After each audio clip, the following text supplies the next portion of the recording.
General Latoya Freeman sat rigid in a grimy Texas jail cell, wrists chafed raw from tight cuffs, her spotless uniform streaked with dust. Officer Dwayne Carver grinned outside, twirling her 3-star pins like cheap trinkets, convinced he'd broken her. She'd been driving home just another night, until he pounced. Now silent, her gaze cut through the bars, plotting. One call could flip this nightmare, and his life would never recover. What happens when power crumbles? Before we dive in, let us know where you're watching from, and if you stand for justice, hit like and subscribe, because tomorrow's explosive episode is one you can't miss. General Latoya Freeman gripped the steering wheel of her black Ford Expedition, her knuckles taut against the leather as she cruised down a desolate stretch of Highway 190 in rural Texas. The night was thick, the kind of dark that swallowed headlights, whole, leaving only the faint glow of her dashboard to cut through it. She'd just left Fort Hood after a grueling 12-hour briefing on troop deployments, her mind still buzzing with logistics and coordinates. Her military-grade GPS flickered, struggling to map a shortcut through the tangle of unpaved roads. Snaking around the base, she squinted at the screen, tapping it once with a calloused finger, willing it to stabilize. 30 miles from home, she could taste the promise of her sister's cooking, a rare night off ahead. Then, out of nowhere, red and blue lights erupted in her rearview mirror, slicing the quiet like a blade. Her stomach didn't drop, not yet, but a familiar weight settled in her chest, the kind she'd carried since childhood in Baton Rouge, when her father taught her how to survive a world that saw her skin before her soul. She eased the SUV onto the gravel shoulder, tires crunching, and killed the engine. The silence roared louder than the sirens. She adjusted her posture, shoulders squared, hands resting at 10 and 2, her 3-star pins glinting faintly on her uniform collar under. The dim interior light. The rear view showed a figure approaching, broad and swaggering, his flashlight beam jerking wildly like he was hunting prey. Latoya lowered her window with a slow, deliberate press of the button, the humid Texas air rushing in, thick with the scent of dry grass and gasoline. The cop stopped a foot from her door, his beam stabbing into her eyes, forcing her to blink against the glare. Officer Dwayne Carver, his name tag read, though she didn't need it to clock the type. Buzz-cut blonde hair, jaw clenched like he chewed nails for breakfast, and pale blue eyes that narrowed as they raked over her. His uniform strained at the buttons, sweat stains blooming under his arms despite the cool night.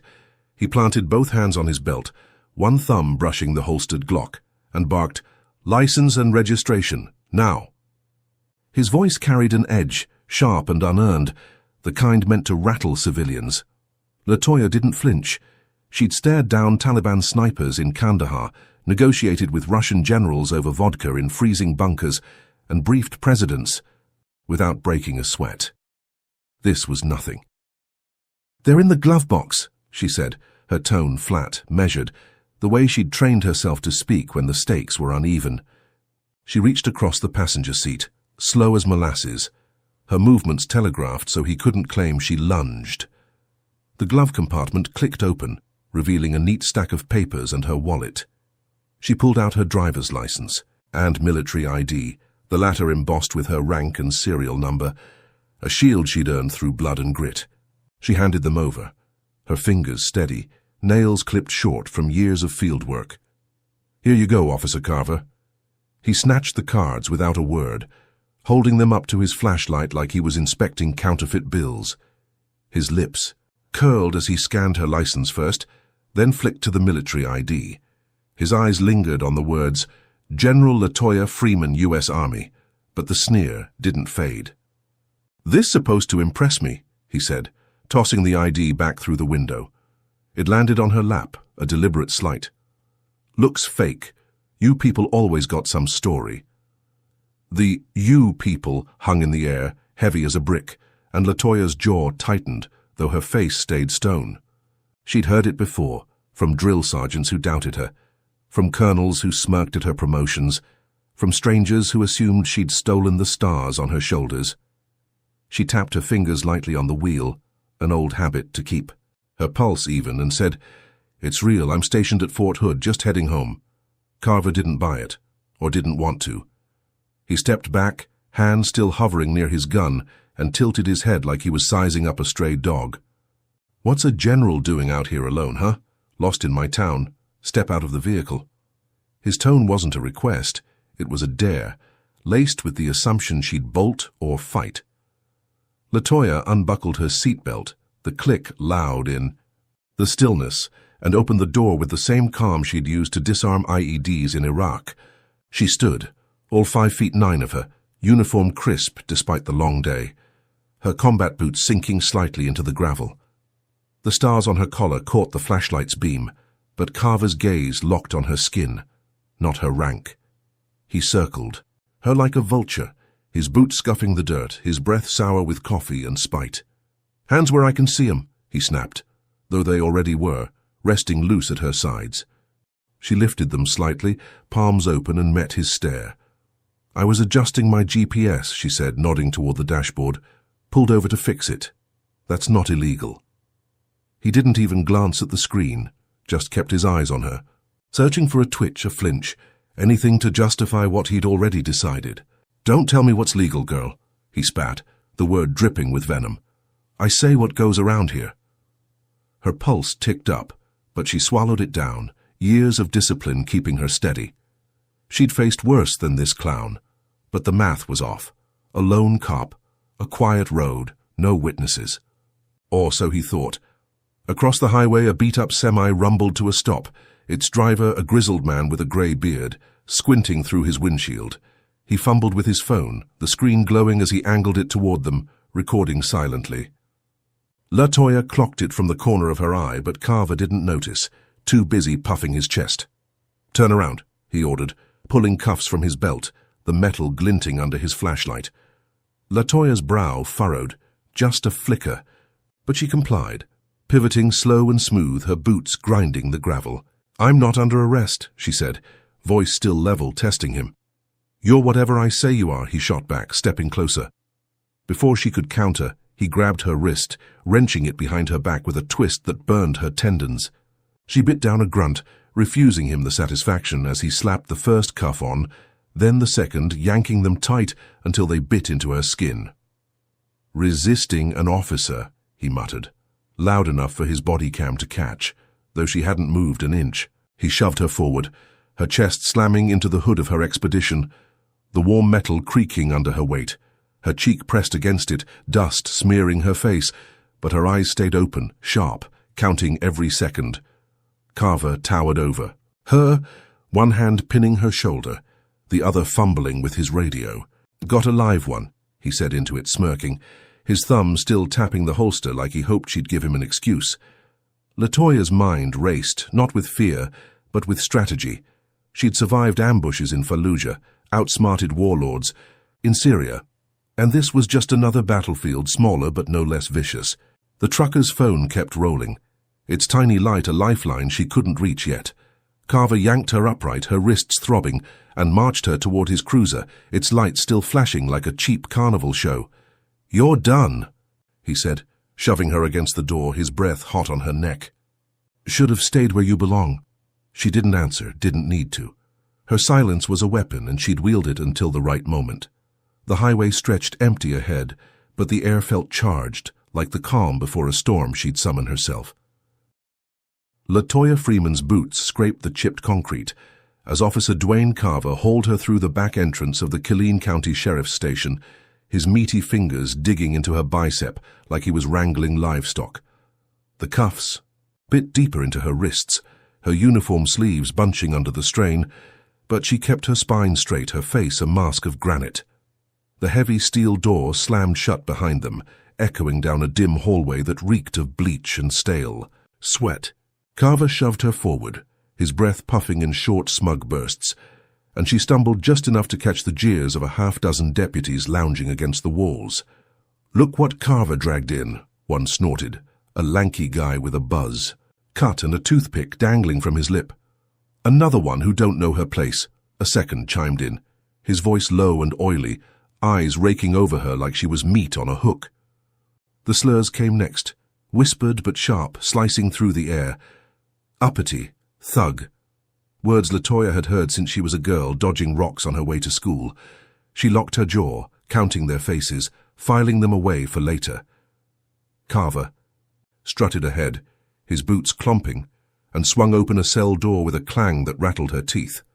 The space was a coffin of grime, 6 by 8 feet, with a rusted cot bolted to the wall and a toilet that stank of neglect.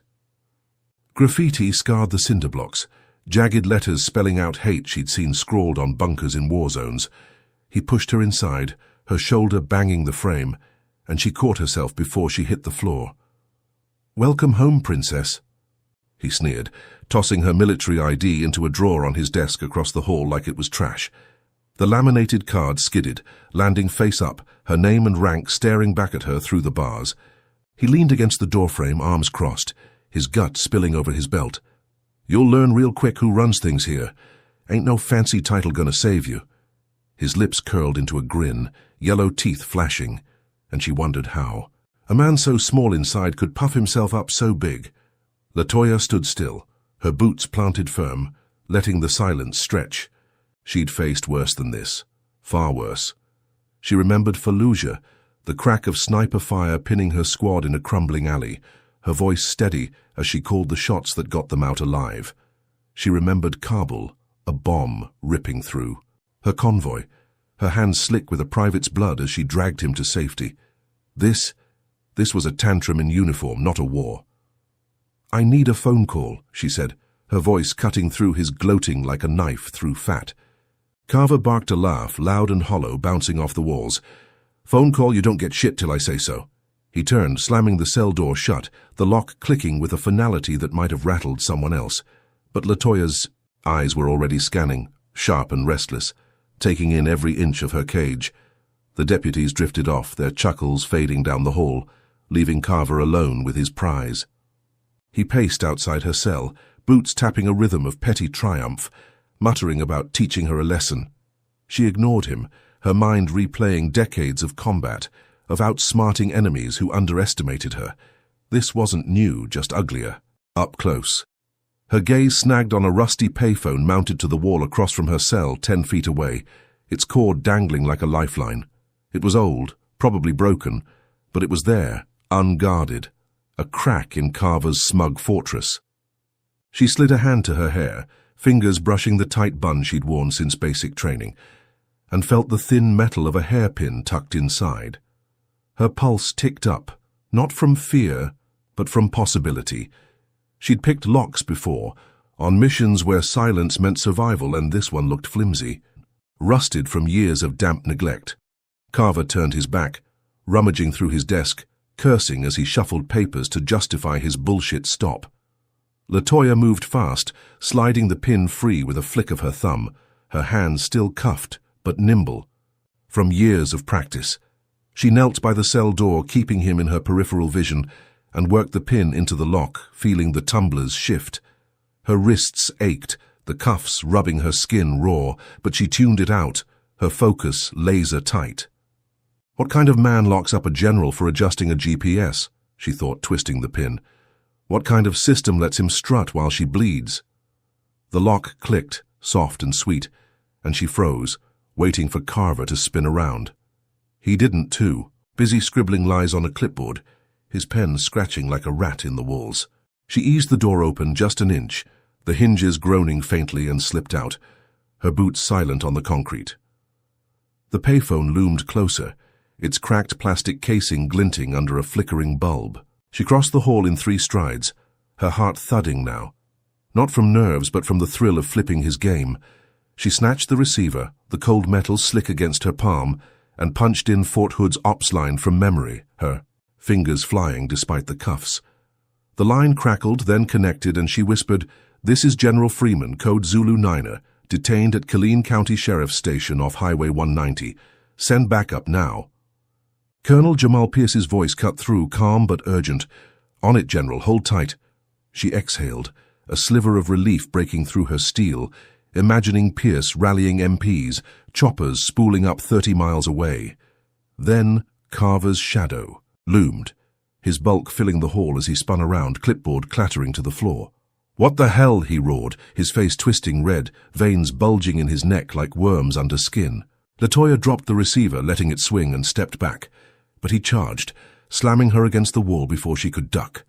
Her skull cracked against the cinder block, a flash of pain blinding her for a split second, but she stayed, upright, glaring into his wild eyes. "You think you're slick?" he bellowed, grabbing her arm and wrenching her back toward the cell. He kicked the door wide, shoving her inside so hard she hit the cot, the rusted frame screeching as it skidded an inch. "Try that again and you're done," he snarled, locking the door with a savage twist, his knuckles white around the key.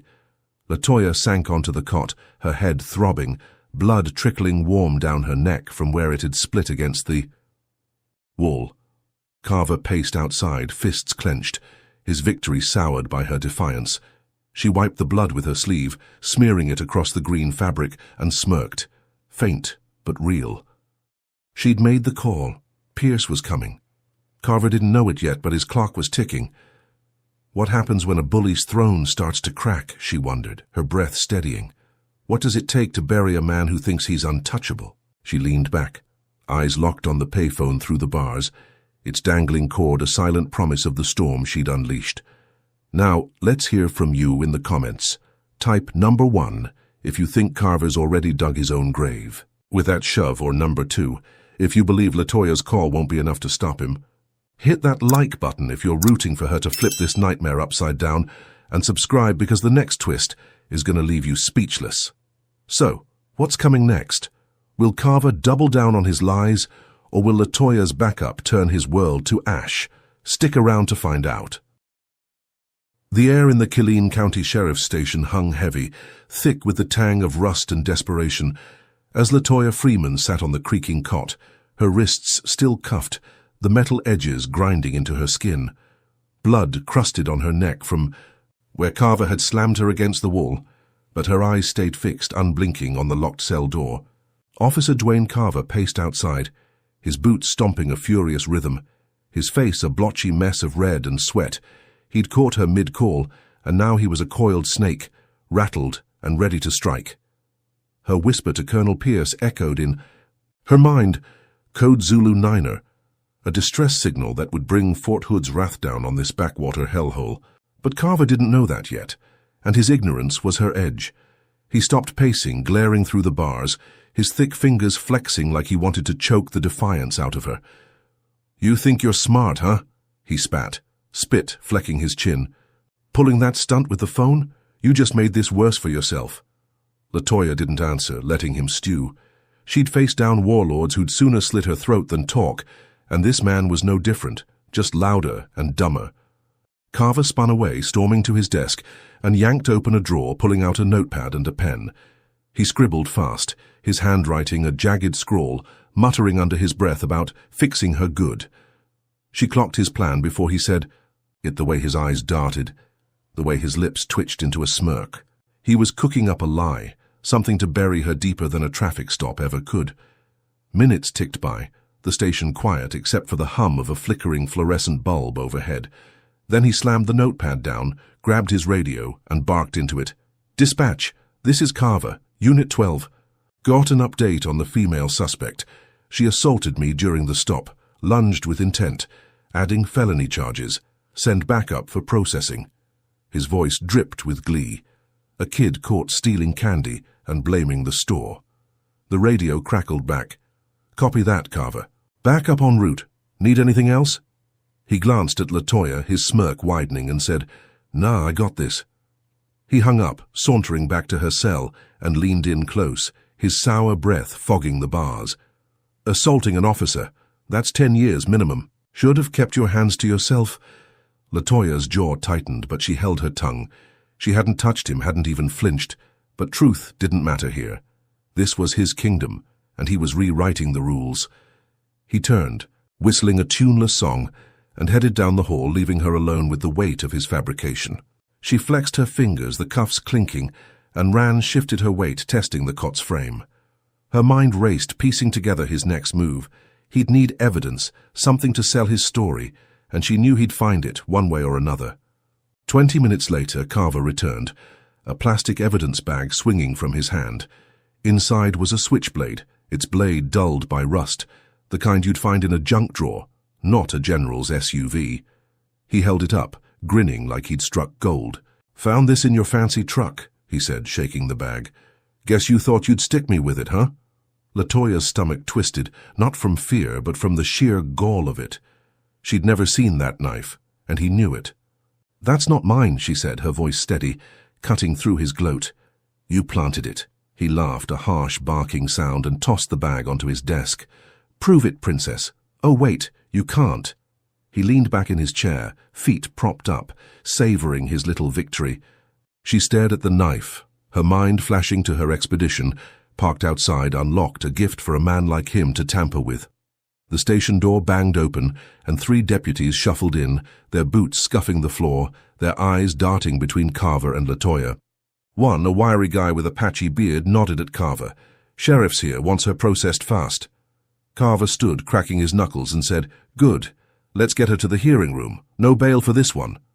They hauled her up, 2 grabbing her arms, the 3rd trailing behind, and marched her down a narrow corridor to a cramped room with peeling paint and a single table. The sheriff, a barrel-chested man with a grey mustache and Carver's same cold eyes, sat waiting, a stack of papers in front of him. LaToya clocked the resemblance instantly, uncle and nephew, a family racket dressed up in badges. "General Freeman," the sheriff drawled, not looking up. "Assault, weapons possession, resisting arrest, busy night." She stood tall, cuffs chafing, and said, "All fabricated. Check my vehicle's dashcam. It'll show the truth." The sheriff snorted, flipping a page. "Dashcam's conveniently offline. Technical glitch, they tell me." Carver smirked behind him, arms crossed, and LaToya's blood ran hot, though her face stayed ice. They'd covered their tracks, or thought they had. "I'm active duty, Fort Hood," she said, voice firm. "You're detaining a federal officer without cause." The sheriff finally met her gaze, his lips curling. "You're a suspect, not an officer, not here. Bail denied, back to lockup till trial." The deputies moved, dragging her out, Carver trailing with a grin that promised more pain. She stumbled into the hall, mind racing, when she caught a glimpse of a deputy's phone screen over his shoulder. The trucker's video from the stop was playing, shaky but clear, her cuffed. Against the hood, Carver's shove unmistakable. It had hit X, retweets climbing into the thousands, comments raging, "This is bullshit! Racist cop! Where's justice?" Her chest tightened, not with relief, but with a flicker of leverage. The world was watching, and Carver didn't know it yet. He barked at the deputy, "Put that damn thing away," oblivious to the storm brewing online. Back in her cell, he slammed the door, locking it with a flourish, and muttered, "Sleep tight. Court's gonna eat you alive." She sank onto the cot, the video looping in her head, a weapon she couldn't wield from here. Carver stomped off, leaving her alone, but the air felt different now, charged with something he couldn't see. She tilted her head, ears straining, and caught a faint thrum in the distance, a low rumble growing closer. Choppers, military grade, their rotors slicing the night 30 miles out. Fort Hood was coming, Pierce leading the charge, but Carver was too busy gloating to hear it. She leaned back, wrists throbbing, and let a ghost of a smile tug her lips. His lie was big, but hers was about to be bigger. The cell's concrete walls pressed in on LaToya Freeman, the air stale and damp, her wrists raw where the cuffs dug into her flesh. She sat rigid on the rusted cot, uniform smeared with dust and blood, her ears tuned to the faint, growing thrum. Outside, a sound officer, Dwayne Carver, couldn't hear over his own swagger. He lounged at his desk across the hall, flipping through a hunting magazine, chuckling at some private joke, oblivious to the storm she'd summoned with that stolen call to Fort Hood. The trucker's video was blowing up online. She'd seen the numbers climbing on the deputy's phone, thousands of eyes on her humiliation, but Carver thought he'd won, his planted knife and felony charges a noose around her neck. The thrum sharpened into a roar, unmistakable now, the heavy pulse of military choppers slicing through the Texas night. LaToya's lips twitched, a flicker of triumph she buried fast. Pierce was here. The station's front door burst open, hinges, squealing, and the floor shook as 2 Blackhawks touched down outside, their rotors kicking up a whirlwind of gravel and dust that rattled the windows.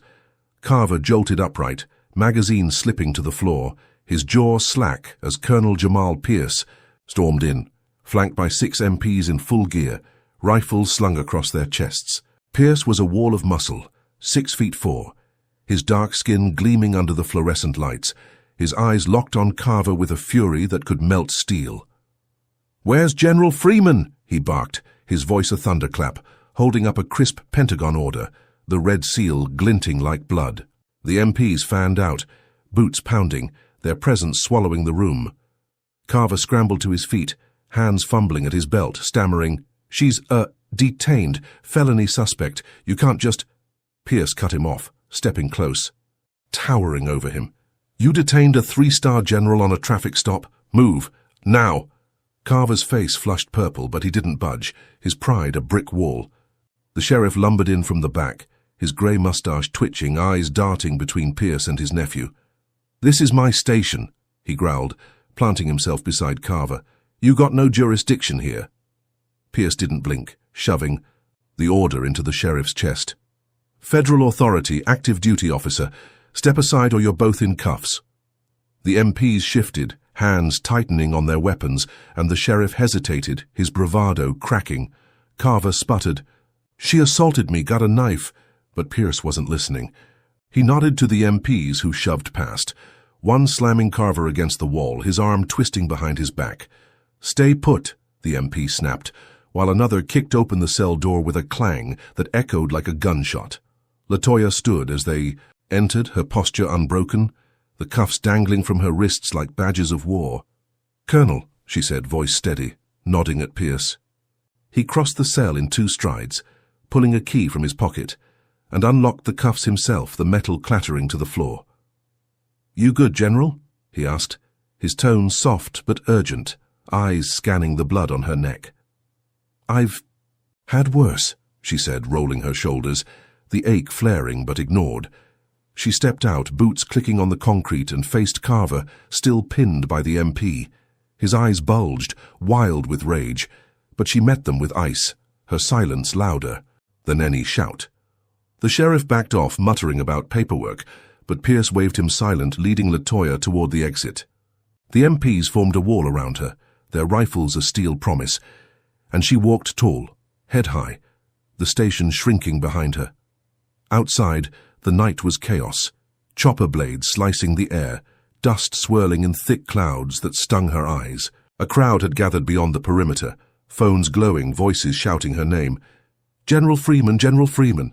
The trucker's video had spread like wildfire, X ablaze with hashtags, "Justice for Freeman" trending as onlookers cheered her freedom. She climbed into the lead Black Hawk, Pierce beside her, and the bird lifted off, the station fading into a speck below. "Carver's done," Pierce said over the roar, handing her a tablet showing the viral footage, her cuffed against the hood, his shove clear as day. "Pentagon's pissed, JAG's already on it." Latoya nodded. He planted a knife, claimed, "Assault," she said, her voice cutting through the noise. "Framed me deeper after the call." Pierce's jaw clenched. "We'll bury him. Sheriff, too." The chopper banked over the plains, Fort Hood's lights winking in the distance, and Latoya let herself exhale, the first real breath since Carver's lights flashed in her mirror. She briefed Pierce fast, laying out the stop, the lockup, the fabricated charges, her words clipped and precise, a soldier's report. He typed notes on the tablet, fury simmering in his silence, and promised a full investigation by dawn. They landed at the base, MPs saluting as she stepped onto the tarmac, her uniform a battered flag of defiance. She thought it was over. The nightmare snapped shut by that one call. She'd head home, check on her sister, sleep for the first time in 30 hours. But as she crossed the base, her phone buzzed, a late-night call from an unknown number. She answered, expecting Pierce with an update. Instead, a raspy voice hissed, "Check your address, General. We know where you live." Her blood froze, the words sinking in slow and cold. She pulled up X on her phone, scrolling fast, and there it was. A post from a burner account, her home address in Killeen, 30 miles south, pinned with a photo of her house, curtains drawn, her niece's bike on the porch. The caption read, "Time to pay." Comments piled up, vile and jagged, slurs and threats from faceless cowards, egged on by a network Carver clearly knew. She showed Pierce, her hand steady despite the rage boiling inside. "He leaked it," she said, voice low, "before we got here." Pierce cursed, grabbing his radio to call base security, but LaToya was already moving, mind racing 30 miles ahead. Carver wasn't done, not by a long shot. His badge was gone, but his hate had claws, and now it was reaching for her family. Let's hear your take in the comments. Type number 1 if you think Carver's crossed a line he can't come back from, or number 2 if you reckon LaToya's got more fight in her than he can handle.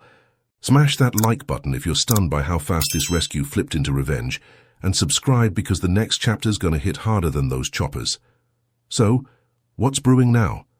Will LaToya race to save her kin, or will Carver's next strike burn everything she loves to the ground? Stay tuned to see. LaToya Freeman's boots pounded the tarmac as she sprinted from the Black Hawk's landing pad at Fort Hood. Her uniform still streaked with jailhouse grime, her phone clutched tight, the burner's threat looping in her skull. "We know where you live."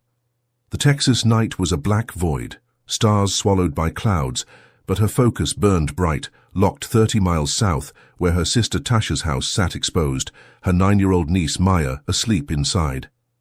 Colonel Pierce shouted after her, "General, wait, we'll send a unit." But she didn't slow, snagging keys from a base motor pool jeep, its engine growling to life as she floored it. Carver's leak had unleashed something feral, a hate, group tied to his twisted world, and she wasn't waiting for protocol to save her kin. The jeep's tires squealed, kicking up dust, and she tore onto Highway 190, the same road where this nightmare started, her mind a steel trap of rage and calculation. The speedometer hit 80, then 90, the wind howling through the open window, whipping her braids loose from their bun. Her phone buzzed again, Pierce's voice crackling. "Security's 10 minutes out, LaToya. Hold position." She didn't answer, tossing the phone onto the passenger seat, her eyes scanning the dark for taillights, for trouble. Tasha's place was a modest ranch house on Killeen's edge, a quiet street flanked by scrubby fields, the kind of spot Carver's ilk would torch without a second thought. She remembered Maya's bike in that X-post, pink and scuffed, a birthday gift she'd built herself, and her chest tightened, a rare crack in her armor. 20 miles out, headlights flared in her rear view, too close, too fast, a pickup truck, weaving like a drunk predator. She gripped the wheel tighter, her knuckles whitening, and pushed the jeep to 100, the engine screaming in protest. The truck gained, its horn blaring, a guttural bellow that drowned the wind. LaToya swerved, testing them, and they matched her. A rusted Dodge Ram with tinted windows, its grille a jagged sneer. She couldn't see faces, but she felt their intent, a pack unleashed by Carver's spite. 15 miles from Tasha's, the road dipped into a hollow and the truck rammed her bumper, metal crunching, jolting her forward. Her head snapped back, pain flaring, but she held the wheel, veering left to shake them. They rammed again harder and the jeep fishtailed, gravel spraying as she fought for control. She cursed under her breath, years of combat driving kicking in, and floored it through the skid, pulling ahead. The truck roared behind, relentless, a shadow she couldn't lose. 5 miles out, she hit Tasha's street, a quiet lane lined with sagging fences, and slammed the brakes, the jeep skidding to a stop 50 yards from the house. Smoke curled from the yard, orange flickers dancing in the dark, and her gut dropped. 3 pickups circled the property, their beds loaded with hooded figures, Molotov cocktails arcing through the air like comets, glass shattered, flames licking up the porch, and Maya's scream pierced the night, high and raw from an upstairs window. LaToya leapt from the jeep, popping the trunk, and grabbed her personal Beretta from a locked case. The weight familiar, cold steel against her palm. She chambered around, her hands steady despite the chaos, and sprinted toward the house, the gun low but ready. The mob didn't see her at first, too busy whooping and hurling fire, their hoods white and stained, a throwback to nightmares her father had survived. She counted 8, maybe 10, their laughter a sick chorus as the flames spread. "Burn it down!" one yelled, his voice thick with beer and hate, and LaToya's blood boiled, her soldiers' calm snapping into focus. She fired twice into the air, sharp cracks splitting the night, and the mob froze, heads whipping toward her. "Back off!" she roared, advancing, the Beretta trained on the nearest figure, a lanky man clutching a bottle. He flinched, dropping it, the glass smashing on the dirt, and the others scattered, ducking behind trucks. She fired again, a warning shot clipping a tire, rubber hissing as it deflated, and 3 bolted, peeling out in a cloud of exhaust. The rest regrouped, bolder now, one pulling a shotgun from a truck bed, its barrel glinting under a streetlight. "You're dead, bitch!" he snarled, racking around, and LaToya dove behind the Jeep as buckshot peppered the hood, metal pinging like hail. She rolled, popping up to return fire, her shot punching through his shoulder, blood spraying as he dropped, howling. Another swung a bat, charging her, and she sidestepped, slamming the Beretta's grip into his temple, dropping him cold. The flames roared higher, heat searing her face, and Maya's cries grew frantic. "Auntie Toya!" LaToya glanced up, spotting her niece's silhouette against the window, Tasha yanking her back. She had seconds before the house became an inferno. Sirens wailed in the distance, faint but closing, and the mob hesitated, their bravado wilting. LaToya seized it, standing tall, gun raised, and shouted, "Leave, or I paint this street red!" Her voice was a blade, honed by years of command, and 2 more fled, trucks roaring off. The last, a wiry guy with a skull tattoo, lobbed a final Molotov, the bottle shattering at her feet, flames licking her boots. She stomped it out, lunging at him, and drove her elbow into his jaw, bone crunching. As he crumpled, the sirens grew louder, red and blue flashing at the street's end, and she turned, racing for the house, smoke choking her lungs as she kicked the burning door in. Inside, the heat was a wall, the living room ablaze, furniture curling into ash. She climbed the stairs 2 at a time, coughing, and found Tasha and Maya huddled in the hall, eyes wide with terror. "Move!" she barked, shoving them toward the back door, flames licking the walls behind. They stumbled out, collapsing on the grass as Carver's deputies screeched up, not Fort Hood's unit, their lights blinding.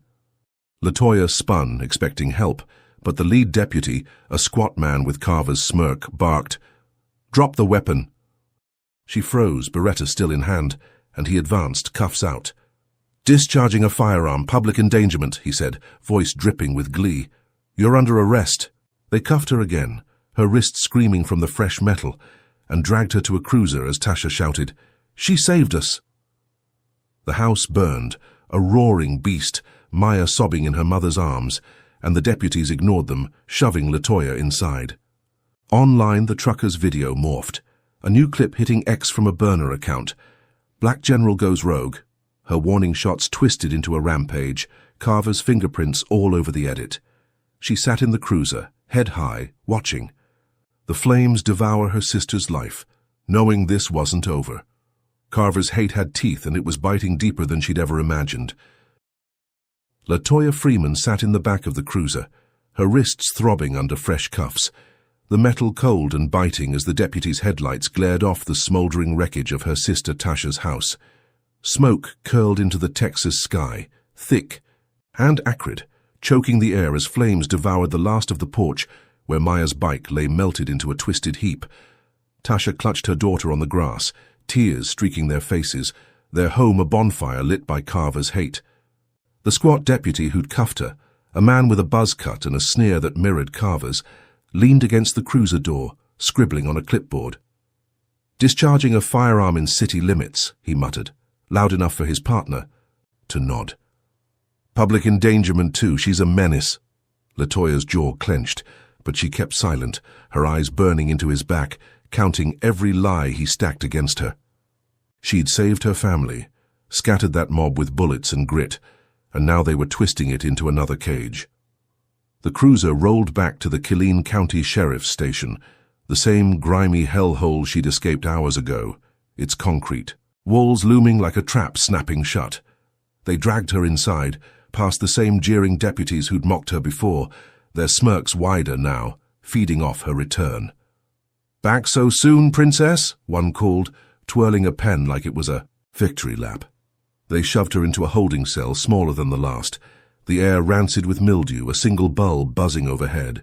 Carver wasn't there, still licking his wounds from Pierce's raid, but his shadow hung over every move. The squat deputy tossed a plastic bag onto a table outside her cell, its contents rattling, and LaToya's stomach sank. White powder glinted. Inside, sealed tight, a brick of what looked like cocaine labeled with her name in Sharpie. "Found this in the ashes," he said, grinning, his teeth stained yellow. "Guess you're a dealer, too." She lunged to the bars, cuffs clanking. Her voice a low growl. "That's a plant. You know it." He shrugged, turning away, and muttered, "Tell it to the judge." Her mind raced, piecing it together.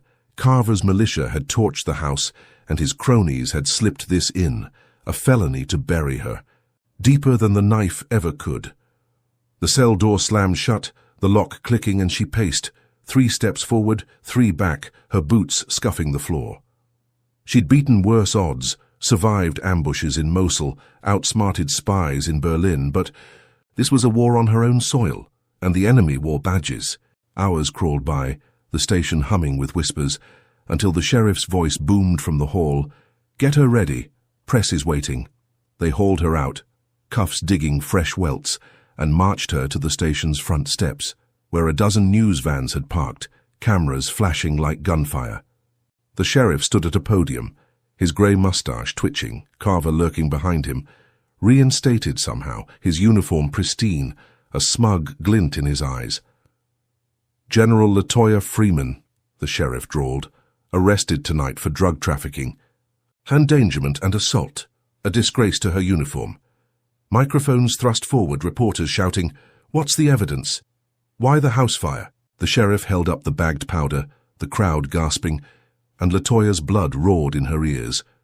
Carver stepped closer, whispering, "Told you I'd win," his breath hot and sour. She glared back, unbowed, but the cameras ate it up, her cuffed silhouette a headline they'd spin into ruin. Back in the cell, she sank onto the cot, the broadcast echoing from a deputy's radio, painting her as a rogue, a criminal in stars. Her phone was gone, confiscated, but she knew Pierce would hear this. Fort Hood would stir. She waited, plotting, when her cell door creaked open at dawn, an MP slipping in with a nod. "Colonel sent me," he whispered, passing a burner phone. She dialed Pierce, her voice steady despite the ache in her bones. "They've got drugs planted in the fire, sheriff's in on it," Pierce cursed, loud and raw. "I'm calling JAG.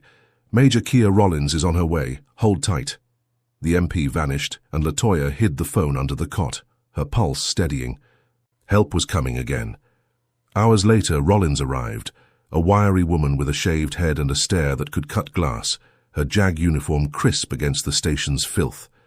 She stormed into the interrogation room where LaToya sat, cuffed to a table, and slapped a file down. "No chain of custody on that bag," she said, voice sharp. "No fingerprints, no witnesses. It's garbage."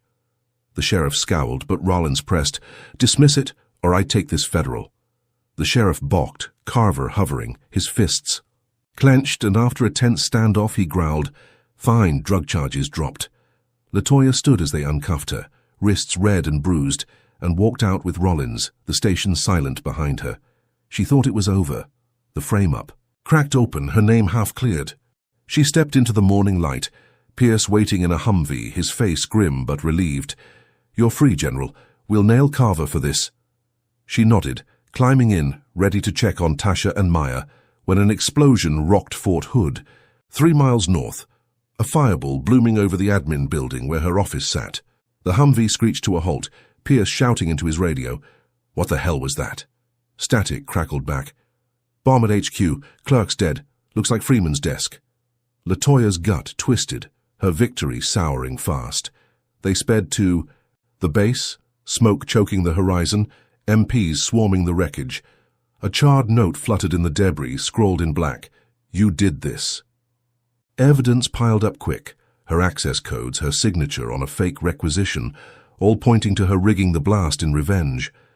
Pierce stared at her, disbelief warring with duty, and she shook her head, voice hard. "Carver, he's not done." The MPs hesitated, but orders came from above. Detain her for questioning. She surrendered her Beretta, hands raised as they cuffed her again, the 3rd time in 2 days, her uniform a tattered shield. The clerk's blood was on her desk, her career teetering, and Carver's grin flashed in her mind, a ghost pulling strings from the shadows. She sat in the Humvee, wrists aching, knowing this was his checkmate. A blow worse than fire or lies, and she'd have to claw her way out again. Let's get your thoughts in the comments. Type number 1 if you think Carver's gone too. Far-framing LaToya for murder. Or number 2 if you believe she'll outsmart this trap like she's done before. Hit that like button if this bomb twist left you reeling, and subscribe because the next part's gonna flip everything you expect. So what's on the horizon? Can LaToya dodge this deadly setup, or will Carver's next move bury her for good? Keep watching to find out. LaToya Freeman sat in the back of the Humvee, wrists raw under the cuffs for the 3rd time in 48 hours, the acrid stench of smoke from the Fort Hood explosion still clinging to her uniform. The admin building's wreckage smoldered.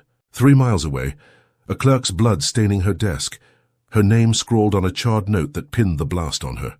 MPs flanked her, their faces tight with confusion, rifles stiff across their laps, while Colonel Pierce gripped the wheel, his knuckles white, radio crackling with orders to detain General Freeman for questioning. Her access codes, her signature, all forged to frame her as a vengeful bomber, pointed straight to Carver's revenge. She met Pierce's eyes in the rear view, her voice low. "You know I didn't do this." He nodded, jaw clenched, but said, "Orders are orders. LaToya, we'll sort it." She didn't argue, her mind already 5 moves ahead, plotting escape from a net tightening by the second. The Humvee rolled toward the base brig, MPs swarming the gates, their flashlights slicing the dawn. LaToya's face was everywhere. News, choppers buzzed overhead, X ablaze with Rogue General bombs Fort Hood, her cuffed silhouette from the sheriff's press conference now a mugshot on every screen. She was a wanted woman, her 30-year career shredded in a night, and Carver's grin loomed in her thoughts, a puppet master pulling strings from his cell. The Humvee slowed at a checkpoint, MPs barking clearance codes, and LaToya spotted her chance, a gap in the line, a shadowed alley between barracks 50 yards off. She twisted her wrists, testing the cuffs, her skin screaming, but her resolve iron. She'd slipped Taliban checkpoints in Helmand, evaded drones in Syria. This was just another mission, deadlier because it was home. Pierce glanced back, sensing her shift, and whispered, "Don't." She locked eyes with him, a silent apology, and lunged as the Humvee door cracked open for an MP's check.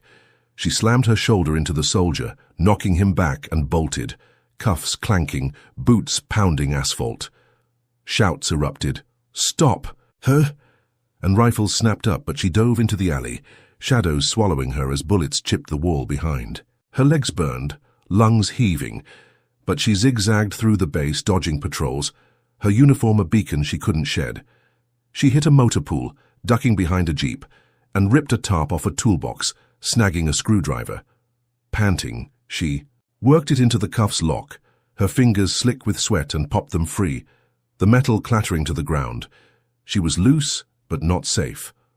LaToya slipped off base, cutting through a dry creek bed, thorns snagging her sleeves until she hit a dusty road 10 miles out.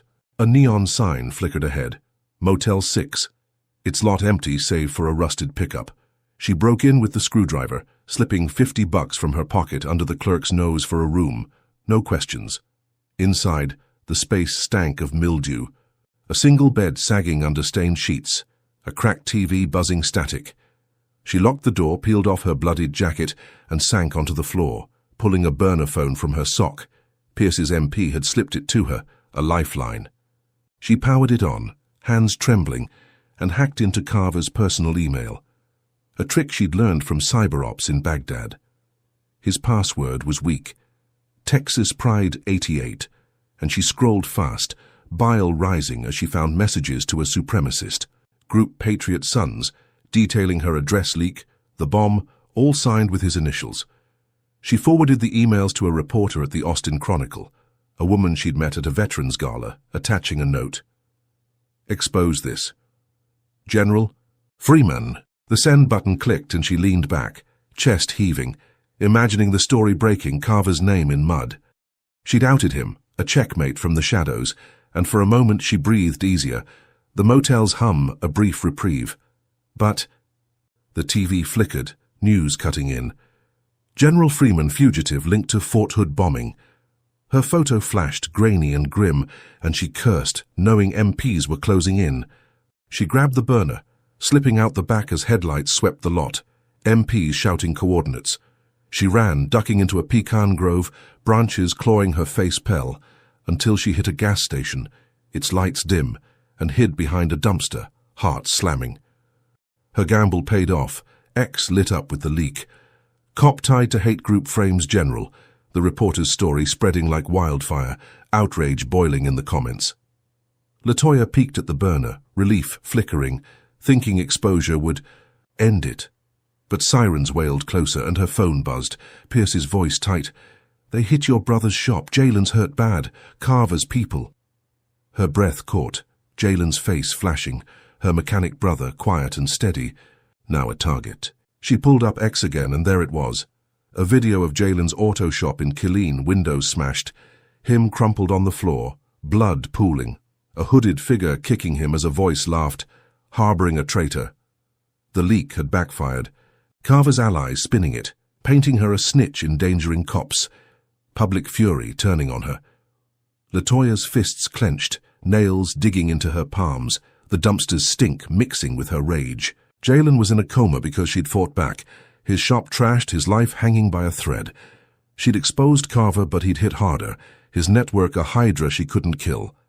She wiped sweat from her brow, uniform clinging wet, and plotted her next move. The gas station's payphone glinted 10 yards off, a risk but a chance. She crept to it, coins from the motel clerk jangling in her pocket, and dialed Pierce, whispering, "Jalen's down. I need intel on Carver's crew." He cursed, "You're a ghost, LaToya. MPs are everywhere. Lay low." She hung up, slipping, back into the shadows as a patrol car rolled by, its spotlight missing her by inches. She was alone now, a fugitive in her own country, her leak a double-edged sword. Carver's face loomed in her mind, smug even in jail, his reach strangling her family while she ran. The grove's silence pressed in, broken by a distant chopper, and she sank against a tree, breath ragged, uniform torn at the knees. She'd survived wars, but this was a battlefield she hadn't trained for, where every win birthed a worse loss. Her brother's blood was on her hands, figuratively and maybe literally, and she knew Carver wouldn't stop until she was dead or broken. She closed her eyes just for a second and vowed to end him no matter the cost. LaToya Freeman crouched behind the gas station dumpster, the night pressing in, her uniform torn and damp with sweat, the burner phone's faint glow her only light. Jalen's bloodied face haunted her, his shop trashed by Carver's militia, a brutal counterpunch to her leaked emails exposing his supremacist ties. She was a fugitive, hunted by MPs and vilified online, snitch trending beside her name as Carver's allies twisted her fight into chaos. Sirens wailed in the distance, too close, and she slipped deeper into the pecan grove, thorns snagging her sleeves, her breath sharp and ragged. She'd survived wars, but this was personal, a knife in her gut with every step. Carver was in jail, cuffed after Pierce's raid, but his reach stretched beyond bars, and she knew he'd gloat until she faced him down. She stopped, leaning against a gnarled trunk, and made a call, whispering into the burner, "Pierce, get me Carver's location. I'm ending this." He hissed back, "He's at the station. Don't do it, LaToya." She hung up, boots crunching dirt, heading for Killeen. The sheriff's station loomed 30 minutes later, a squat fortress under flickering sodium lights, deputies milling outside, oblivious to her shadow slipping through the lot. She'd ditched her jacket, uniform dark enough to blend, and taped a tiny cam to her chest, a gift from a recon op in Somalia, its lens hidden under her collar. She wasn't armed, not with MPs on her tail, but her fists and wits had won battles before. She picked the back lock with a bent wire from the grove, the door creaking open, and slid inside, the hall reeking of bleach and defeat. Carver sat in an interrogation room, uncuffed, laughing with a deputy, his blonde buzz cut glinting under the bulb. She stepped in, slamming the door shut, and the deputy jumped, hand on his holster. "Out," she snapped, voice steel, and he bolted, too green to argue. Carver's grin faltered, then widened, his pale eyes glinting. Well, the runaway general." LaToya stood across the table, hands loose, cam rolling silently. "You're done, Carver," she said, voice low, cutting through his smug. "Your emails, your Patriot sons, it's all out. You're cooked." He leaned back, chair creaking, and chuckled, a wet, ugly sound. "You think a leak stops me? I planted that knife, torched your sister's place, bombed your office. You've got nothing." Her pulse spiked, but she kept still, letting him talk, his words gold for the cam. "Jalen's brains on the floor. My boys did that," he bragged, tapping the table. "Sheriff's my uncle, deputies my dogs. You're a dead woman walking." She stepped closer, towering over him, and said, "Say it again, loud." He sneered, standing, nose an inch from hers. "I framed you, bitch. Every lie, every drop of blood, mine. You'll never prove it." She smiled, cold and sharp, and tapped her chest, the cam's red light blinking now, live streaming to X via the burner's hotspot. "I just did." His face froze, eyes darting, and he lunged, fists swinging, but she ducked, slamming her elbow into his gut, doubling him. "Over," he gasped, clawing at her, and she kneed his chin, teeth clacking as he hit the floor. Deputies burst in, shouting, "Freeze!" But she raised her hands, cam still rolling, Carver's confession echoing online. Millions watched, X crashing. With views, Carver confesses exploding as his racist rants, slurs, threats, all unfiltered, damned him live. The sheriff stormed in, face purple, barking, "Shut it off." But an MP shoved through, cuffing Carver, his wrists twisting. As he screamed, "She set me up!" LaToya stepped back, hands high, as Pierce arrived, MPs swarming, his voice cutting the chaos. "Stand down, she's clear." The sheriff balked. "She's a fugitive." But Pierce held up his tablet, X's live feed mirrored, Carver's words looping, "I framed you, every lie." The room stilled, deputies paling, and the sheriff growled, "Suspend him now," shoving Carver at an MP. LaToya walked out, uncuffed, head high, the station's air thick with defeat. Online, the nation roared, her name trending again. Hero. General exposes cop. Cheers drowning the hate. Pierce clapped her shoulder. "You're free, LaToya, he's finished." She nodded, exhaustion seeping in, thinking it was over, her gambit a knockout blow. She stepped into the dawn, MPs saluting, the crowd beyond the lot chanting her name, phones aloft. She'd won Carver's career ash, his confession a noose he'd tied himself. But as she crossed the street, a crack split the air. A sniper's, bullet grazing her shoulder, blood blooming hot through her sleeve. She dove behind a cruiser, pain searing, and scanned the rooftops, spotting a hooded figure, rifle glinting, vanishing into the haze. Shouts erupted, MPs firing back, but he was gone, a ghost of Carver's militia, loyal beyond his fall. Pierce dragged her to cover, yelling, "Medic!" as she pressed her hand to the wound, crimson soaking her fingers. Her phone buzzed. Tasha's. Voice sobbing. "Maya's gone. They took her from the hospital." LaToya's world tilted, the victory hollowed out in a heartbeat. She'd exposed Carver, walked free, but his crew struck back, snatching her niece, a 9-year-old caught in their war. Pierce cursed, radioing base, "Amber alert now." But LaToya stood, blood dripping, eyes steel despite the pain. "They're not done," she said, voice ablade, knowing Carver's hate had claws she hadn't cut. The crowd's cheers faded. Sirens wailing, and she stumbled forward, shoulder throbbing. Mind racing to Maya, to Jalen still comatose, to a fight that wouldn't end. Carver was down, but his poison lived, and she'd bleed until it stopped. Let's hear your take in the comments. Type number 1 if you think LaToya's showdown proved she's unbreakable, or number 2 if you reckon Carver's.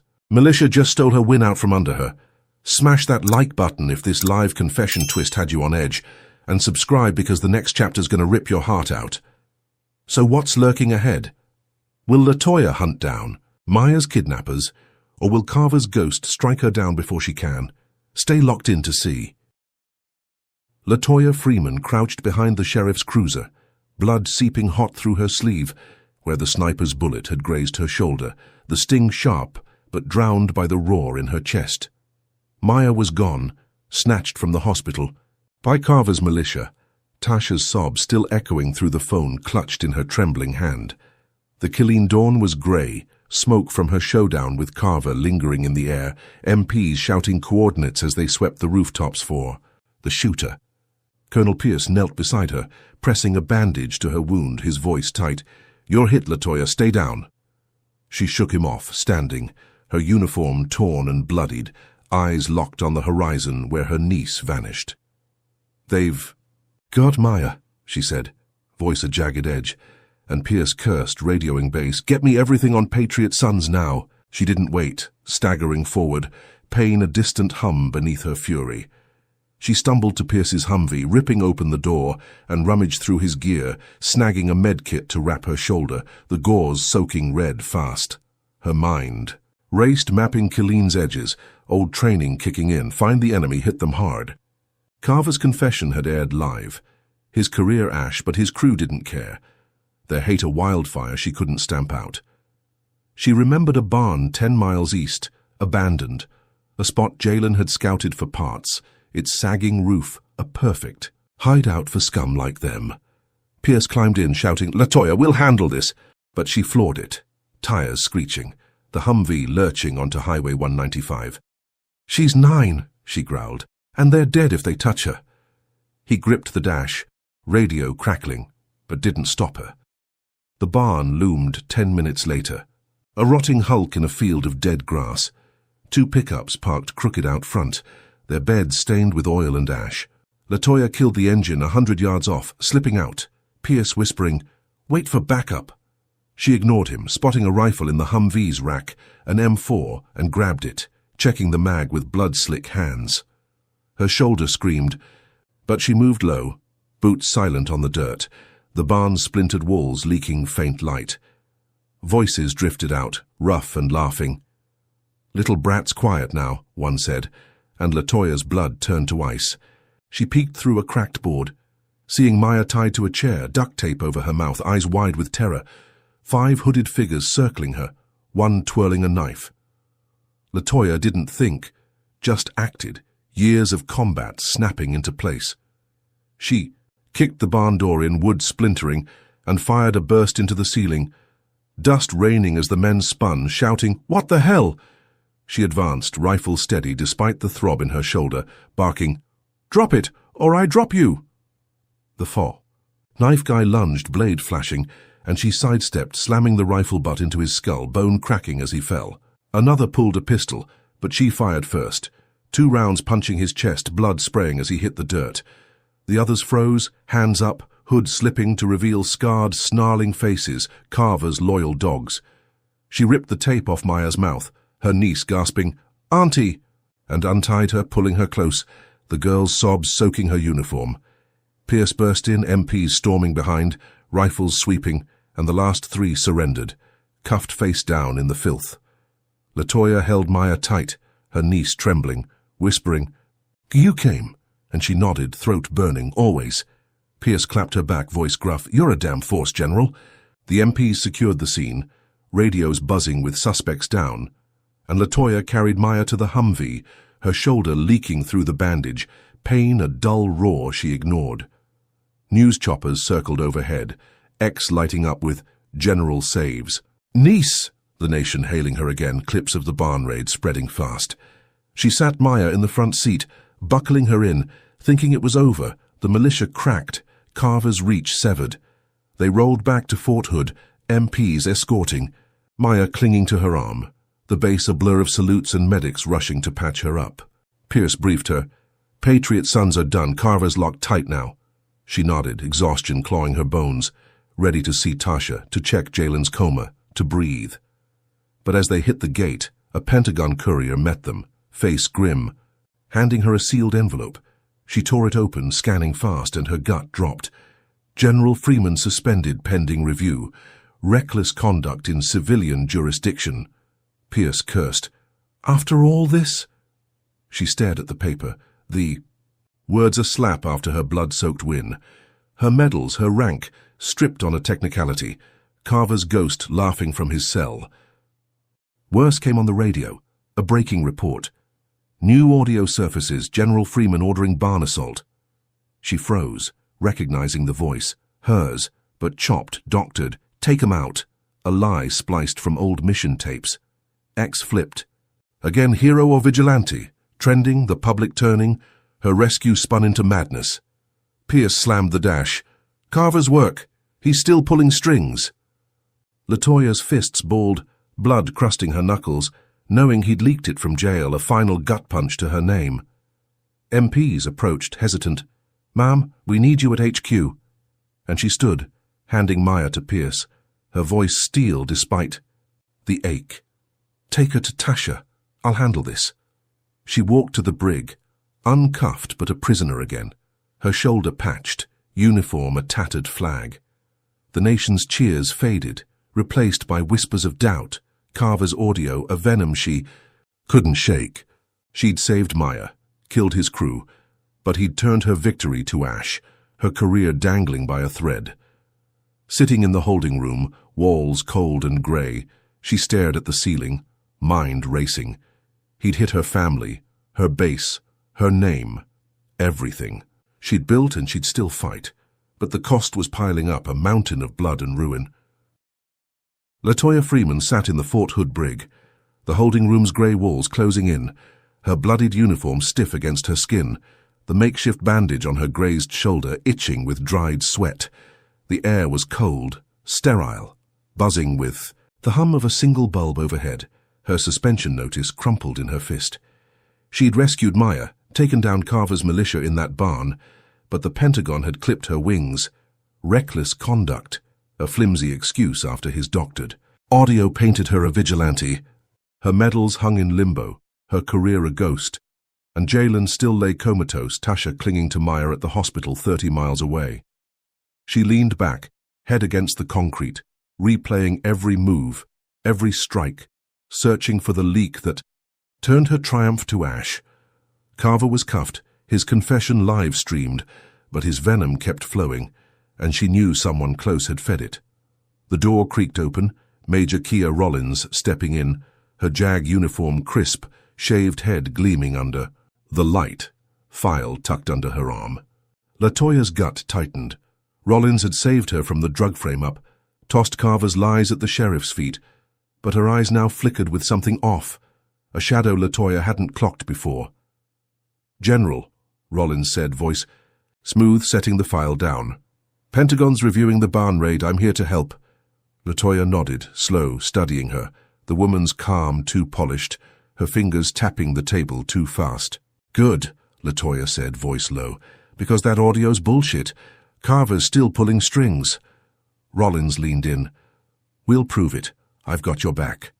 But the words rang hollow, a tinny echo in LaToya's ears, and suspicion coiled tight in her chest. She stood, pacing the room's 3-step width, cuffs off but feeling heavier than ever. "Who had access to my old tapes?" and she asked, eyes on Rollins. "That Take 'em Out clip, it's from Syria 2 years back. Someone dug it up, spliced it." Rollins shrugged, too casual. "Could be anyone at HQ. I'll dig into it." LaToya stopped, turning sharp. "You were at HQ. You handled my case files." Rollins froze just a beat, then smiled, thin and tight. "You're tired, General. Don't overthink this." But LaToya's mind was a blade, cutting through the fog, and she saw it. Rollins' late-night calls during the drug case, her questions about old missions, too specific, too hungry. LaToya lunged, grabbing Rollins' arm, twisting it back, file clattering to the floor. "Who paid you?" she hissed, voice a growl, shoving her against the wall. Rollins gasped, struggling. "Let go, you're crazy." But LaToya pressed harder, forearm to her throat. "Carver's crew, how much?" The door banged open, an MP shouting, "Stand down!" But LaToya held firm, Rollins' eyes darting, panic cracking her mask. 10 grand, she choked. "Patriot Sons through a proxy. They wanted you gone." LaToya's blood roared, betrayal a fist in her gut, and she slammed Rollins' recorder from her pocket onto the table, hitting play. The confessions spilled. Out, tinny and damning. "I gave them the tapes, faked the audio." The MP froze, radio crackling, and LaToya stepped back, releasing her, Rollins slumping, face pale. "Cuff her," LaToya snapped, and the MP obeyed, metal clicking as Rollins stammered, "I had no choice." LaToya glared. "You sold me out. Jalen's blood, Maya's screams. That's on you." Pierce burst in, tablet in hand. Caught it live. Pentagon's watching. He uploaded the recording. X erupting with JAG betrays General. Outrage flipping the narrative again. Hours later, brass called, voice clipped over speaker. Suspension lifted, Freeman. Full reinstatement. Rollins is ours now. LaToya stood tall, uniform a battered shield as MPs hauled Rollins out, her career dust. She walked free, Pierce at her side, the base buzzing with salutes, news vans swarming the gates. You're back, General, he said, clapping her shoulder, and she nodded, exhaustion warring with steel. Carver's conviction was sealed, Rollins' confession the final nail, and the nation cheered again. Hero General cleared, trending high. She thought it was over, her name restored, her family safe. But as she reached the Humvee, a blast shook Killeen, 30 miles south, a fireball lighting the sky where her house stood. Pierce's radio screamed, "Residential explosion!" Freeman's address. She ran for the vehicle, flooring it, smoke rising like a beacon, her gut screaming Carver's name. The drive was a blur, tires howling, Pierce shouting, "Slow down!" But she didn't, hitting her street to find her home a crater, windows blown out, flames licking the frame. Tasha and Maya were at the hospital, safe, but her sisters... Call confirmed. Jalen's awake but hurt bad. LaToya stumbled from the Humvee, coughing ash, and found a note pinned to a charred mailbox, scrawled in red, "You'll never outrank me." Carver's words, but he was in jail, locked tight. Then word came, sheriff's riot, staged chaos. Carver escaped, a rogue deputy springing him. Pierce cursed, "He's loose," and LaToya's fists clenched, blood dripping from her grazed shoulder, the wound tearing open. She stood in the rubble, her life a pyre. Tasha's sobs echoing in her ears, Jalen's recovery fragile, Maya's trust shaken. Carver had burned her world, a final strike from the shadows, his militia, a ghost she couldn't kill. MPs swarmed, Pierce barking orders. Find him. But LaToya knew he'd vanish, a snake in the grass, plotting worse. Her reinstatement felt hollow, stars on her collar meaningless against the ash at her feet. She picked up a scorched photo, her with Jalen and Maya, smiling, now half-burned, and vowed, silent and fierce, to hunt him down. The war wasn't over, it was personal now, and she'd bleed until he broke. LaToya Freeman stood in the smoking ruins of her Killeen home, ash swirling around her boots, the charred skeleton of her life crumbling under a grey Texas dawn. The explosion had gutted everything, photos of her with Jalen and Maya, her fathers, old army cap, decades of medals now melted slag. Her shoulder throbbed, blood seeping through the torn bandage from the sniper's graze, but she barely felt it, her eyes locked on the note pinned to the mailbox. "You'll never outrank me." Carver's taunt, scrawled in red, mocked her from beyond his escape, a jailbreak staged by a rogue deputy during the sheriff's riot. Colonel Pierce paced beside her, radio crackling with MP chatter. Suspects in the wind, his face etched with fury. "He's gone, LaToya. We'll hunt him." She shook her head, voice steel. "Not without me." This was her war now, and she'd end it herself. She climbed into the Humvee, Pierce protesting, "You're hurt, General."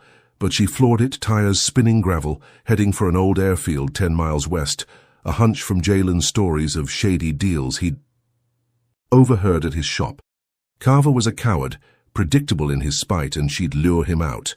She stopped at Fort Hood's armory, grabbing a burner phone and a vest, her shoulder screaming as she strapped it on. MPs saluted, hesitant, but didn't stop her. Reinstated rank a shield they couldn't breach. She called Pierce. "Set up a perimeter at Grayson Field. Leak I'm there, alone. He'll come." He cursed. "That's suicide." But she hung up, driving into the dusk, the airfield's rusted hangars looming like tombs. She parked near a crumbling tower, rigging the burner to stream live on X, its camera propped on a crate, capturing the empty runway stretching into shadow. "Carver," she said into it, voice steady, "you want me, I'm here, no backup, no tricks, finish what you started." She posted the link. Darkinka Freeman stands, trending fast, millions tuning in, breath held as she stepped into the open, vest. Tight, hands empty but fists clenched. The bait was set, her blood a beacon, and she waited. Wind whistling through the weeds, her shoulder leaking red down her arm. Headlights flared an hour later, a black SUV rolling slow, dust kicking up, and Carver emerged, alone. his buzz cut. Glinting, a Glock in hand, grin wide as a jackal's. "Knew you'd bite, Princess," he called, voice thick with glee, stepping closer. Gun raised. LaToya stood her ground, 10 yards between them, the cam rolling, ex-viewers spiking into the tens of millions. "You're a dead man walking," she said, eyes locked on his, letting him talk, his ego her weapon. "Dead?" he laughed, waving the Glock. "I burned your house, broke your brother, took your kid. I'm untouchable. Sheriff's out, my boys run this state. You're nothing." His rants poured out, slurs and venom. Black bitch thinks she's a soldier. Every word damning him live, the nation watching his unmasked hate. She edged closer, 5 yards now, voice low. "You're a coward who hides behind bombs." He snarled, lunging, and she moved, ducking his wild swing, slamming her good fist into his jaw, bone crunching as he staggered. The fight was brutal, raw, no guns, just flesh and rage. Carver swung the Glock's butt, clipping her temple, blood trickling warm down her cheek, but she grabbed his wrist, twisting until it snapped, the gun skidding across the tarmac. He roared, tackling her, his bulk pinning her, fists pounding, her ribs cracking bone. She gasped, pain exploding, but rolled, kneeing his groin, flipping him off. She stood, swaying, and kicked his face, teeth flying, blood spraying as he sprawled. "For Jalen," she hissed, stomping his chest. "For Maya." Another blow, his gasps wet and ragged. He clawed at her leg, spitting. "You'll never win." But she knelt, fists raining down, his nose shattering, eyes swelling shut until he lay still, groaning. Broken. MPs screeched up, lights flashing. Pierce leaping out. "LaToya!" as they cuffed Carver, his wrists limp, blood pooling under him. She stepped back, panting, vest torn, shoulder gushing, the cam catching every second, X erupting with "Carver down," cheers drowning his moans. Pierce grabbed her arm, steadying her. "You're insane, but it's over."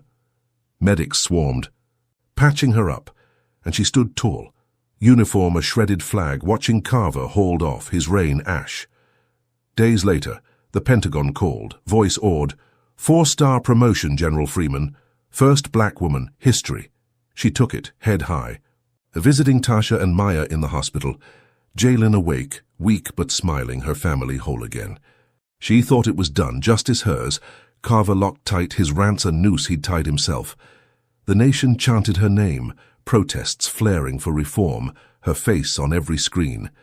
But as she sat with Tasha, Maya whispered, "I'm joining the army, Auntie, to fight like you." LaToya's chest tightened, pride and dread mixing, knowing the war wasn't dead, just dormant. Pierce called later, voice grim. "Patriot sons are quiet, but chatter says they're in Congress, untouchable." She stared out the window, Killeen's scars fading into dusk, her promotion a crown on a battlefield still bleeding. Carver was down, but his roots ran deep, a system she'd chip at forever. LaToya Freeman stood at the Pentagon's podium, her new 4-star insignia glinting under harsh lights, her uniform pristine despite the scars beneath. Bandaged shoulder, bruised ribs, a temple still tender from Carver's blow. The room buzzed. Brass and reporters packed tight, cameras rolling as she faced a nation that had crowned her a hero. Her voice rang out, steady and sharp.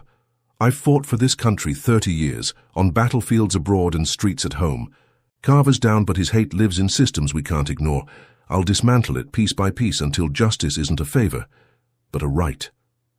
The crowd held its breath, her words a blade cutting through decades of silence. Her blackness, a mirror to a country forced to look. She stepped back, head high, the first black woman 4-star general, a symbol forged in blood and fire. Applause erupted, slow then thunderous, her name a chant on X. Freeman rises, trending globally, millions saluting her steel. She exited the stage, boots echoing on marble, Colonel Pierce waiting in the corridor, his face grim but proud. "Hail shook them, LaToya," he said, clapping her shoulder, wincing as she flinched, the graze still raw. "They're listening now." She nodded, exhaustion seeping into her bones. Jalen's fragile recovery and Maya's fierce "I'll fight" looping in her mind. Tasha had hugged her tight at the hospital, whispering, "You're enough," and she'd clung to that, a lifeline after weeks of ash. Pierce handed her a classified file, thick and sealed. Fresh intel on Patriot Sons came up fast. She took it, brow furrowing, and broke the seal, flipping pages as they walked, her pulse ticking up with every line. The air thickened, a storm brewing she couldn't name yet. The file detailed Carver's death, found in his cell that morning, suicide, a belt around his neck, alone in max security. LaToya stopped, paper crumpling in her fist. He didn't kill himself, Pierce nodded. Coroner's report says strangulation, not self-inflicted. Bruises don't match. She scanned further, blood chilling. Rollins, the JAG traitor, had vanished from custody, no trace. Her cell empty hours before Carver's body turned cold. Chatter intercepted from Patriot Sons hinted at a clean-up. Loose ends tied, and a cryptic line. Pentagon call cleared the board. LaToya's breath caught. Her one call to Pierce, code Zulu Niner, flashing back. A distress signal she'd thought saved her. But what if it hadn't? She stormed Pierce's office, slamming the file down. "What did you do with my call?" He froze, eyes darting. "Sent MPs, got you out, you know that." She leaned in, voice a hiss. "And after? Who heard it?" He stammered. "Chain of command, JAG. Standard protocol." She grabbed his collar, shoving him against the wall. Someone flipped it. "Carver's dead. Rollins gone, and I'm the last one standing." "Explain." Pierce pushed back. "I didn't touch it, LaToya. You're paranoid." But her gut screamed otherwise, years of instinct honed in war zones, and she saw it. His flinch, the sweat beading on his brow, a crack in his stone. She released him, stepping back, mind racing, the file's words burning. Pentagon call cleared the board. She slipped out, dodging MPs, and hit a secure terminal in the basement, hacking in with codes from her Syria days, her fingers flying despite the ache in her shoulder. She pulled audio logs, her call to Pierce time-stamped, but a second transmission followed, encrypted, routed to an unknown line. She cracked it, heart pounding, and played it, her voice distorted. "Eliminate Carver Rollins clean slate," a fake stitched from her words, sent hours after her rescue. The recipient's ID was buried, but metadata pinged a congressional server, Patriot Sons' roots deep in DC's halls. Her call hadn't just saved her. It had been twisted, a kill order she never gave, pinning her as the mastermind. LaToya sank against the wall, the terminal's hum a drone in her skull, pieces snapping into place. Someone, Pierce, Rollins, a shadow higher up, had used her distress to erase Carver's mess, framing her as the puppet pulling strings. X buzzed on her burner. General ordered hit. Trending, leaks spinning her into a warlord, her promotion a cover for blood. She'd fought racism, beaten Carver, saved Maya, but this was bigger. A chessboard where she was pawn and queen. She wiped the terminal, slipping into the night, uniform heavy, stars a lie on her shoulders. Tasha called, "What's happening?" And she whispered, "Stay safe, I'll fix this," hanging up before the sob broke free. She met Pierce at the hospital. Jalen's room dim, his breathing steady but weak, Maya asleep on Tasha's lap. "Truth," she said, voice ice, handing him the burner with the fake audio cued. He listened, face paling. "I didn't send this." She stared. "But you didn't stop it." He slumped. "I flagged it up, thought it was legit." "I'm sorry." She nodded, forgiveness a ghost she couldn't touch, and walked out, leaving him with his guilt. The Pentagon loomed in her mind, a fortress of secrets, and she vowed to climb it, expose the rot, her name a weapon they'd regret forging. LaToya stood on the hospital roof, Killeen's lights winking below, the file clutched tight, her uniform a shroud. Maya slipped beside her, quiet, saluting with a child's resolve. "You taught me well, Auntie." LaToya's chest cracked, pride and dread colliding, her niece's eyes cold, shaped by her war. She'd won, Carver dead, rank hers. But the twist gnawed, was she victim or shadow queen? The audio, the deaths, the congressional whisper, her call had sparked it, willingly or not, and the truth blurred, a moral fog she'd carry forever. She saluted back, silent, the horizon darkening, her fight far from over. This story of General LaToya Freeman, unveils raw truths about resilient systemic racism and the cost of justice. First, it shows that strength isn't just physical. LaToya's unyielding spirit, honed by years of combat and prejudice, carried her through brutal racist attacks, from false arrests to bombings. She faced a system rigged against her, proving that courage can outlast oppression, even when it strikes at family and home. Second, it exposes how deeply racism festers, not just in individuals like Carver, but in institutions, sheriffs, JAG, even Congress, where power shields hate. LaToya's fight wasn't against one man, but a network that thrives in shadows. A lesson in vigilance against silent threats. Third, trust is a double-edged sword. Rollins's betrayal cut deeper than bullets, showing that allies can turn when greed whispers. Yet LaToya's choice to confront, not crumble, teaches that truth demands action, not surrender.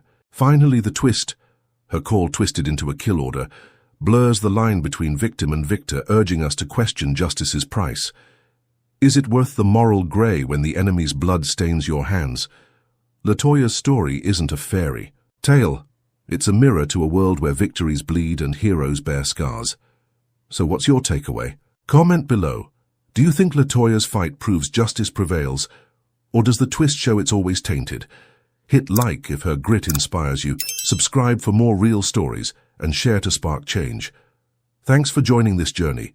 Here's to strength and truth in every battle ahead.